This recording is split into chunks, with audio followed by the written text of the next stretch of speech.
কি কম ওই যে আমি বাড়িতে আসলাম না, তুমি ওই ধ্যান কোন জায়গায় গেছি।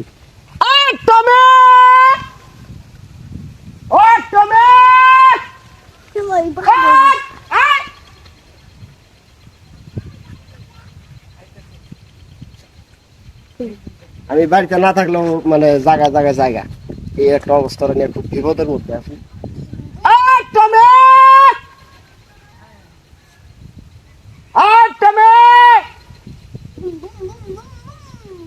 বাতাসে তো রাখ যাইতেছি কিনা জানি না। যাই হোক, মনে করেন যে বাতাস এরকম ভাবে প্রবাহিত হইতেছে, বাতাসের চোটে মনে করেন যে আমার ডাক টমির কাছ পর্যন্ত যাইতেছে না। সেই জন্য আমার মনে করেন যে আইগিয়া যাওয়ার লাগতেছে, কারণ ওইনু না গেলে ও আমার ডাক শুনবো না, ও আবো না। এমনি যদি বাতাস না থাকে, ও যদি অনেক দূরেও থাকে, আমার ডাক ওর কানে যাওয়ার সাথে সাথে দূরে চলে আসে।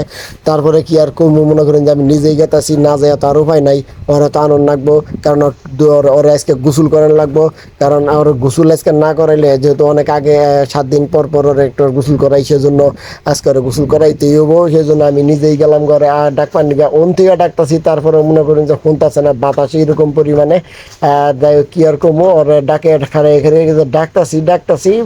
তো যাই হোক, এক পর্যায়ে টাকাটাই করার পরে তুমি শুনছে, শোনার পরে যাইতেছে, দেখুন এই যে কেমনে করে দৌড়বে যাইতেছে। আমি আগে আগে দৌড়ে, এই যে দেখুন কিভাবে করে দৌড় দেয়। আমি তো দিছি খিচা দৌড়, ও আরো খিচা দৌড়, এইরকম দৌড় দিছে যে আমার আগে দেখুন এই যে গেল, আমার আগে আইব দৌড় পারতে মনে করেন ঝরনে গেছি আমি নিজে। তুমি তো মানে কি আর কম, অত খিচার দৌড়।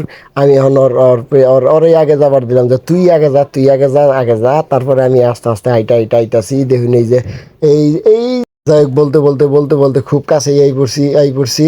আর তুমি এসে পড়ছে, দেখেন এই যে একটু ও যাই আবার আরেক দিকে গেল গা। এখন আমি ডাক দেওয়ার সাথে সাথে এই যে দিলাম দৌড়। এই যে দেখুন এই যে একবার আই পড়ছে, আমার একবারে এই যে আমার সাথে দেখেন এই দৌড়ের অবস্থা।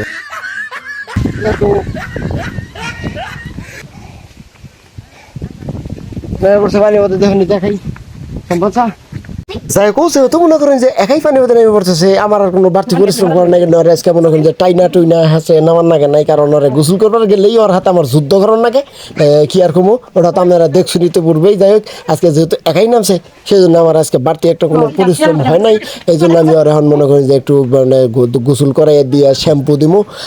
এর কি আর কমু, ও তো মানে শ্যাম্পু দিলে লাভ নাই। আবার একটু পরে যে চড়া খেতে যাবো ঘরে নিয়ে, আমি কি একটা সমস্যার মধ্যে আছি, কি আর কমু। কথাবার্তা মনে হয় না, দুষ্ট হয়ে গেছে বেশি। শ্যাম্পু দিয়া ডলি করতে এই যে ডাল্লা দিয়ে আর দেখে ওর সাথে গোসল করার গেলেই আমার মনে করেন যে একটা বাড়তি একটা পরিশ্রম হয়। কি আর কম, এই যে দেখুন এই যে ডইলে ওর গোসলটা করাই দিই, তাহলে একটু ভালো করে থাক, ভালো করে চলাফেরা কর, ভালো করে খাওয়া দাওয়া কর। তাতে ও হেই কি করবো, চড়া খেতে দৌড় পারে, কাদো দৌড় পারে, মানুষের বাড়িতে জায়গা, ও বাড়তে জায়গা তো এটা মানে একটা সমস্যা হয়েছে আর কি। যাই হোক, কি আর কম, মানে আসলে কোনো জিনিস লালন পালন করলে তার প্রতি মায়া মহব্বত একটু বেশি হয়ে যায়। আমারও যা হয়েছে আর কি টুবির প্রতি তাই হয়েছে। এই যে আপনারা দেখতেছেন ডইলে মানে শ্যাম্পু দিয়ে ঘষা গোসল করে দিতেছি। হয়তো আজকের দিনও হয়তো সর্বোচ্চ একটু মানে সুস্থিভাবে মনে করেন যে মানে কি কমু, এটা কি কয় মনে করেন যে একবারে শান্তশিষ্ট, মানে এরকম মানে ভদ্র টমিয়ার নাই, এরকম ভাবে একটু এই বেলা পর্যন্ত থাকতে পারে।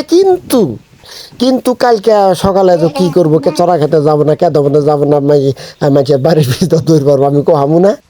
যাই হোক, অনেক কথা, অনেক বকর করলাম। আর বকর করবো চাই না। যদি ভিডিওটা ভালো লাগে বা প্রাণীর প্রতি যে একটা মায়া মোহাম্মদ ভালোবাসা, তো এটা আপনারা জানেন টুমিকে অনেক ভালোবাসি। যদি আপনাদের এই ভিডিওটা ভালো লাগে, তো অবশ্যই ভিডিওটা শেয়ার করবেন, লাইক করবেন, কমেন্ট করবেন, এবং অবশ্যই জানাবেন যে মানে টুমির এরকম দুষ্টমি আপনাদের কাছে কেমন লাগে। আমার কাছে কিন্তু আসলে মানে সত্যি কথা বলতে কি, আমার কাছে কিন্তু সেই মজা লাগে। তো সকলে ভালো থাকবেন, সুস্থ থাকবেন, আল্লাহ হাফেজ।